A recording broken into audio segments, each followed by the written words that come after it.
Hello बच्चों, let's read this question. The question says, when would a piece of DNA transferred into an alien organism be able to multiply itself in the progeny cells of the organism? यहाँ पे question में बता रहे हैं कि कब एक piece of DNA जब एक एलियन ऑर्गेनिज्म के अंदर ट्रांसफर किया जाए तो वो खुद से मल्टीप्लाई करना शुरू कर देगा in the progeny cell of organism. So given options are option A, when added with food of the recipient. Option B, when injected intravenously into the recipient. Option C, when integrated into the genome of the recipient. And option D, when mixed with the growing medium of the recipient. So to answer this question, let us understand the key concept of this question. So the key concept here is recombinant DNA technology.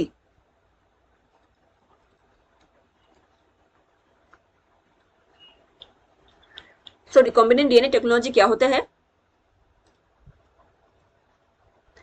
इसमें हम foreign DNA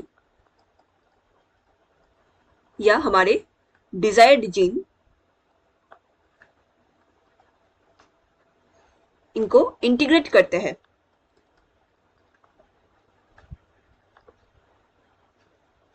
into the genome of recipient. एक host cell के अंदर हम अपने foreign DNA को integrate करते हैं with the help of genetic vectors. Vectors क्या होता है? ये वो व्हीकल होते हैं जो हेल्प करते हैं फॉरेन डीएनए को होस्ट ऑर्गेनिज्म के डीएनए के साथ ट्रांसफर करने में, उनके अंदर ट्रांसफर करने में एंड फाइनली इंटीग्रेट करने में. एंड फिर जो रेसिपिएंट है, होस्ट ऑर्गेनिज्म है, उनको अलाउ किया जाता है, allowed to grow and multiply.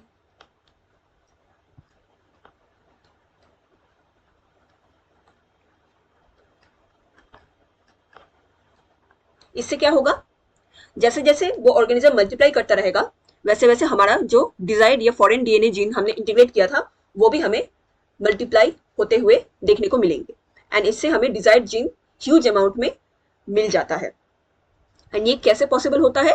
क्योंकि जो रेसिपिएंट बैक्टीरियल, अगर किसी बैक्टीरियल के अंदर हमने ये जीन को इनकॉर्पोरेट किया या किसी भी सेल के अंदर हमने इस जीन को इनकॉर्पोरेट किया है या इंटीग्रेट किया है, उनके क्रोमोसोम में हमें ऑरिसाइट देखने को मिलता है, that is origin of replication site देखने को मिलते हैं जो क्रोमोसोम को रेप्लिकेट करने में हेल्प करते हैं.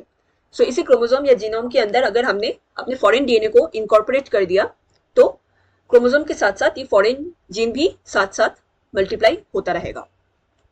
सो क्वेश्चन में यही पूछा गया था कि when would a piece of DNA transferred into an alien organism be able to multiply itself in the progeny cells of the organism? So correct answer for this question will be option C, when integrated into the genome of the recipient. Option A, when added with food of the recipient. ये incorrect statement होगा. Food के साथ अगर हम foreign DNA को insert कर भी दिए तो वो हमारे जीनोम लेवल तक नहीं पहुंच पाएगा.